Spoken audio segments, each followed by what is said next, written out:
Hola, ¿qué tal? Nosotros somos el equipo número 7, integrado por Oscar Romero y mi persona Ángeles Rigao, y vamos a hablar de las enfermedades sociales, específicamente acerca de las definiciones y generalidades sobre accidentes, envenenamientos y quemaduras, así como también de las drogas y el alcoholismo como condicionantes de accidentes, suicidios y homicidios. Bueno, sin más que decir, vamos a entrar en materia. Los dejo a continuación con mi compañero.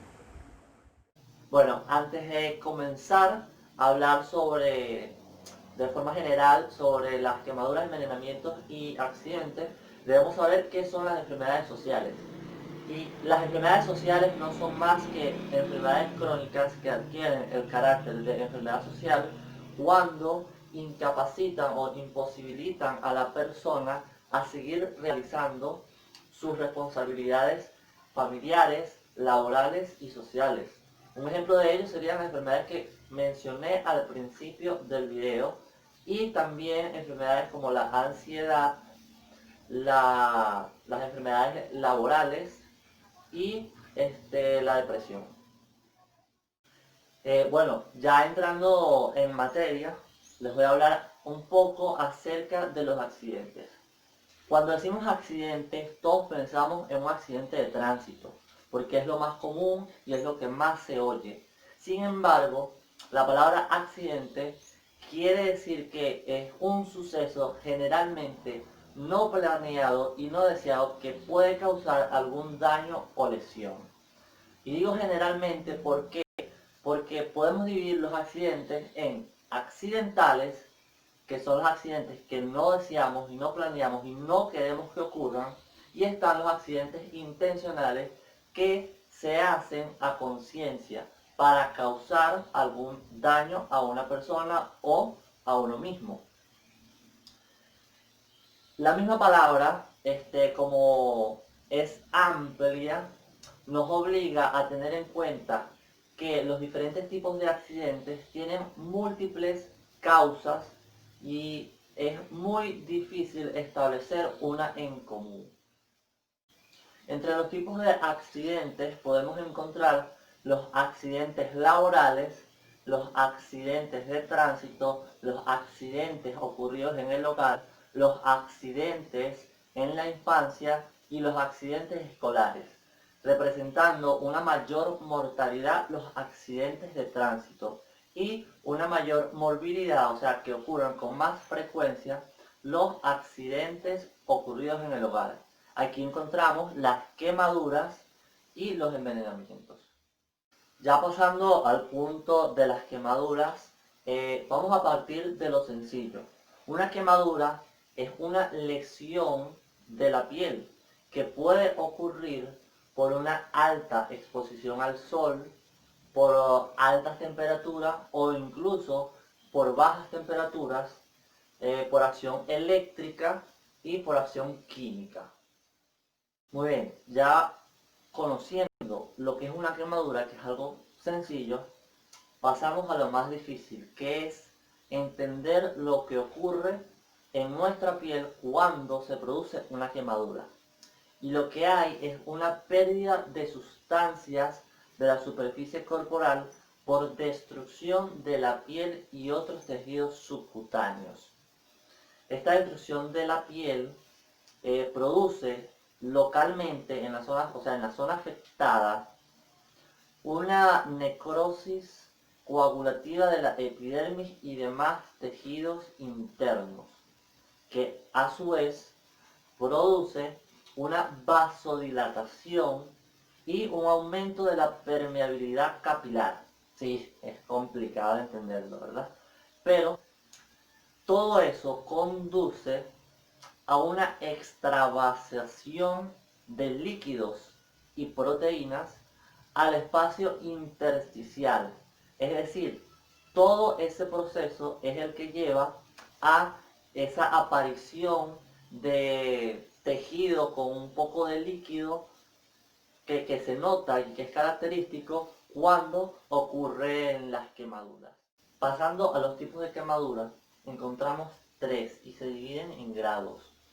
El grado 1 son las quemaduras que solo afectan la capa externa de la piel y esta se produce por una exposición alargada al sol, por quemaduras producidas en la cocina o por el uso de planchas en el cabello, también producen este tipo de quemaduras.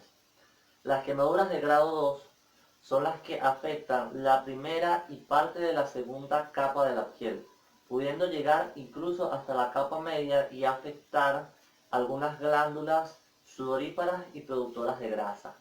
Y por último tenemos a las quemaduras de grado 3, que son las más fuertes, porque estas penetran todo el espesor de la capa, destruyendo terminaciones nerviosas, vasos linfáticos, vasos sanguíneos, eh, las glándulas productoras de grasa y las glándulas sudoríparas.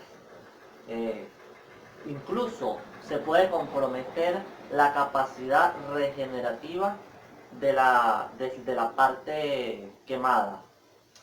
Una característica de este tipo de quemaduras es que no presentan dolor al tacto. ¿Por qué? Porque las terminaciones nerviosas están destruidas. Entonces una persona con una quemadura de grado 3 no va a presentar dolor. Pero este tipo de quemaduras pueden producir alteraciones sistémicas, alteraciones cardiovasculares, pulmonares y renales. Ahora, el tratamiento va a depender de cada quemadura. Por ejemplo, para el grado 1, la mayoría del tiempo solo basta con poner un poco de agua a temperatura ambiente para normalizar la temperatura de la parte quemada. Lo que está contraindicado en este tipo de quemaduras es colocar agua fría o compresas de gel o hielo. ¿Por qué? Porque esto provoca un choque térmico en la piel y compromete la capacidad regenerativa. Para las quemaduras de grado 3 y grado 2, a veces hay que limpiarlas muy bien, que es algo muy doloroso para los pacientes quemados. Eh, Pueden recibir fluidos, antibióticos para evitar algún tipo de infección y pudiendo llegar incluso hasta los injertos de piel en las quemaduras muy graves. Ahora, el tratamiento va a depender de cada quemadura. Por ejemplo, para el grado 1, la mayoría del tiempo solo basta con poner un poco de agua a temperatura ambiente para normalizar la temperatura de la parte quemada. Lo que está contraindicado en este tipo de quemaduras es colocar agua fría o compresas de gel o hielo. ¿Por qué? Porque esto provoca un choque térmico en la piel y compromete la capacidad regenerativa. Para las quemaduras de grado 3 y grado 2, a veces hay que limpiarlas muy bien, que es algo muy doloroso para los pacientes quemados. Eh, Pueden recibir fluidos, antibióticos para evitar algún tipo de infección y pudiendo llegar incluso hasta los injertos de piel en las quemaduras muy graves. El envenenamiento ocurre por el contacto con una sustancia que es venenosa a cualquier dosis, ¿cierto? Pero no, en realidad también puede ocurrir con una sustancia que generalmente no es tóxica, pero que si se consume en exceso puede tener una reacción tóxica en el organismo, como el exceso de hierro o el exceso de algunas vitaminas liposolubles como la vitamina D. Generalmente el envenenamiento ocurre por una ingestión de estas sustancias. Sin embargo, el envenenamiento también puede resultar por la inhalación de estas sustancias, por una inyección o por el contacto con una superficie corporal, como la piel o los ojos. El envenenamiento, al igual que el accidente, podemos dividirlos en accidentales e intencionales. Los accidentales son los envenenamientos que ocurren en la mayoría de los casos en los niños. ¿Por qué? Porque ellos están en un periodo de exploratorio. Ellos no conocen nada de este mundo y a pesar de que estas sustancias tienen un olor y un sabor desagradable, pues ellos igual las consumen porque no saben a lo que se están enfrentando. Y los accidentes, los envenenamientos intencionales son los que ocurren en la adolescencia y en la adultez. Y pues estas personas lo hacen con el fin de acabar con su vida, de suicidarse. Los síntomas y signos que se producen tras un envenenamiento van a variar de acuerdo a la sustancia, ya que cada una tiene síntomas y signos característicos. Generalmente van a aparecer minutos u horas después de estar en contacto con esta sustancia, aunque puede llegar incluso a aparecer días después de estar en contacto. Generalmente los síntomas que pueden presentarse, por ejemplo un envenenamiento por ingestión, van a ser enteritis, estomatitis y perforaciones. Si nos presentamos con un caso de envenenamiento inhalado, pues vamos a tener síntomas como lesiones en las vías respiratorias superiores y las vías respiratorias inferiores.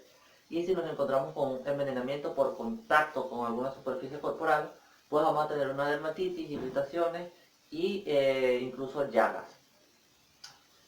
Hay ciertas sustancias que pueden ocasionar síntomas graves, como la cocaína y las anfetaminas. Estos síntomas pueden incluso llevar a la muerte, que son la rhabdomiólisis y la acidosis. El tratamiento va a depender del tipo de sustancia que estuvo en contacto con el organismo.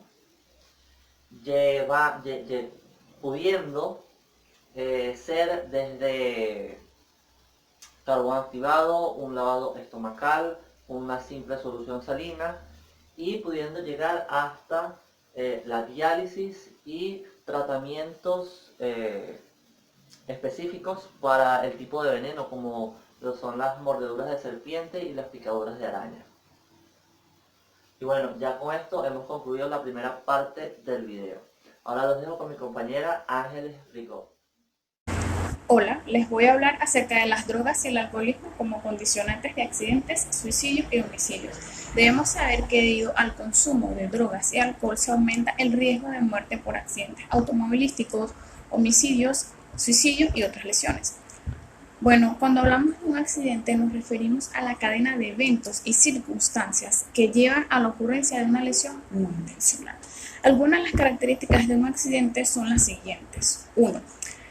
La falta de intencionalidad. Esto lo diferencia de aquellos actos intencionales como el homicidio y el suicidio. 2. Sus consecuencias en cuanto al sector salud le preocupa los resultados de esto, lesiones mortales o no, la invalidez y su impacto sobre la salud en general. 3. La rapidez. Una de las características distintas de los accidentes es la brusquedad. Las consecuencias para la salud son evidentes e inmediatas. Según la Organización Mundial de la Salud, los accidentes, intoxicaciones, homicidios y suicidios son la causa más frecuente de muerte en jóvenes por culpa de alcohol y de drogas. La tasa de mortalidad varía notablemente con respecto a las mujeres de esta misma edad, ya que solo algo más del 9% de las mujeres fallece por esta causa, frente al 25% de los hombres. En los países en los que se prohíbe la publicidad de bebidas alcohólicas y otras drogas, se reduce este consumo en un 16% en comparación con los países en los que no se posee ningún tipo de restricción y también disminuye en un 23% las muertes por accidentes de tráfico. Ahora bien, en este contexto tenemos que las drogas es toda sustancia que es introducida en el organismo por cualquier vía de administración. Produce una alteración del normal funcionamiento del sistema nervioso central del individuo, además susceptible de crear dependencia ya sea psicológica, física o ambas. Se puede clasificar las drogas en dos tipos: las drogas legales, que están permitidas y suelen existir un fin económico para su utilización. Por ejemplo, de eso tenemos el alcohol, el tabaco, los medicamentos, entre otros.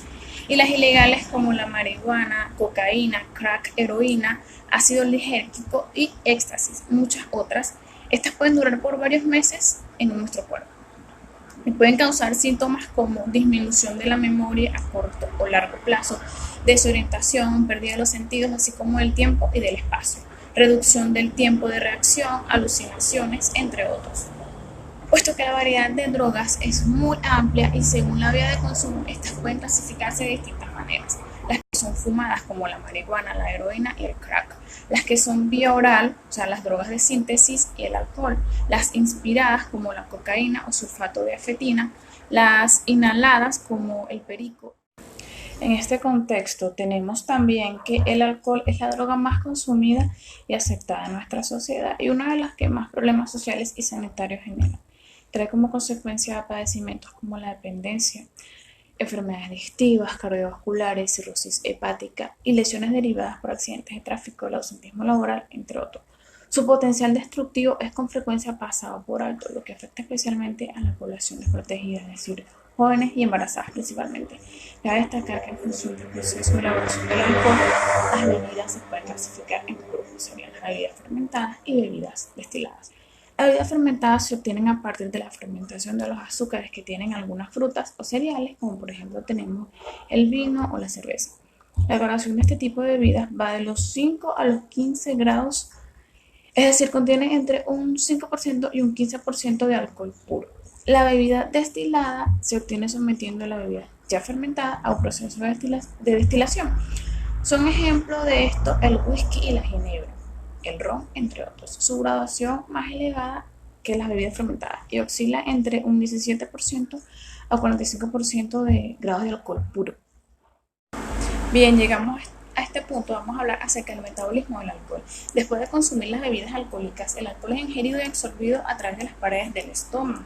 Y el intestino delgado lo absorba, lo transporta a través de toda nuestra sangre y por ende nuestros órganos, afectando principalmente nuestro cerebro.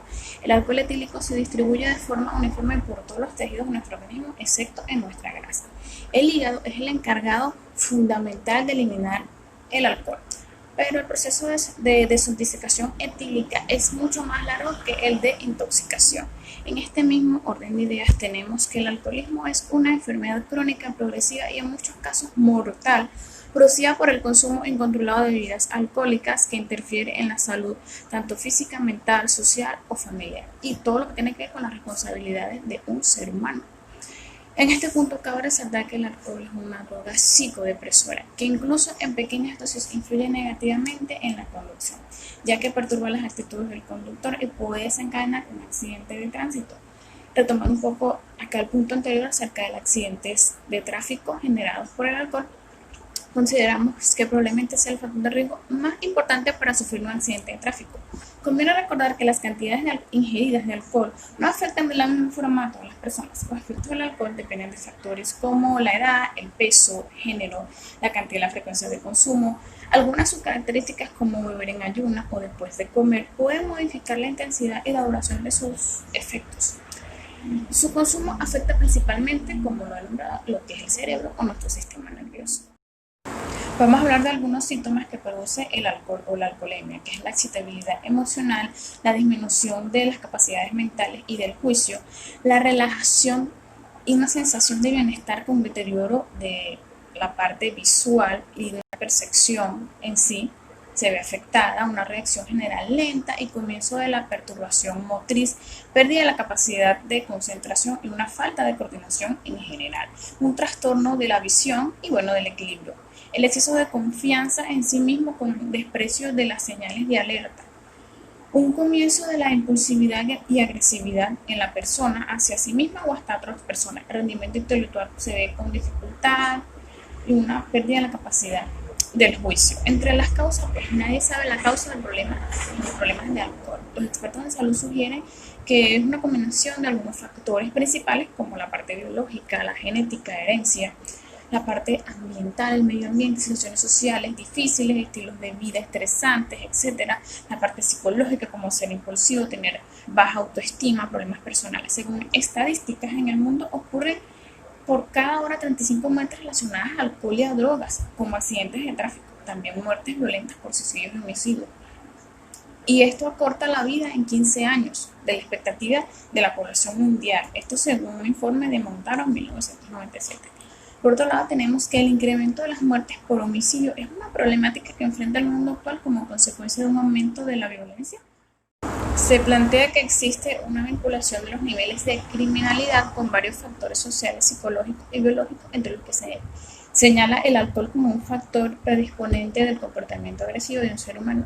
Asimismo, el consumo de alcohol es catalogado como un significativo factor de riesgo en delitos de tránsito y homicidios, debido fundamentalmente a los efectos biológicos provocados por lo tóxico o por la intoxicación al tomar mucho alcohol.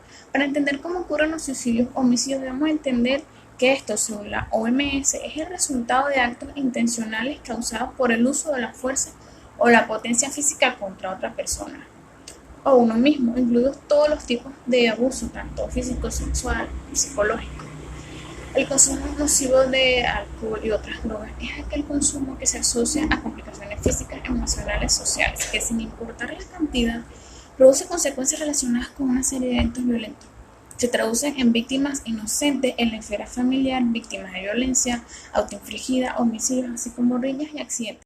Hablemos acerca del homicidio y del suicidio. El homicidio es un delito que consiste en matar a otra persona. Es una conducta antijurídica que consiste en atentar contra la vida de otro ser humano, ¿verdad? Sin que exista una premeditación u otra circunstancia agravante. Por otra parte, el suicidio es ponerle fin a tu propia vida. Es una reacción trágica a situaciones de vida estresantes.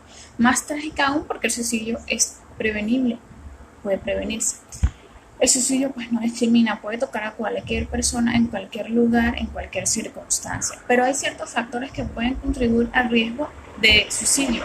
Estos incluyen haber intentado suicidarse antes, tener depresión, otros trastornos de salud mental, trastornos por consumo de drogas y de alcohol, antecedentes familiares con problemas pues mentales, violencia familiar o sexual, alguna agresión sexual.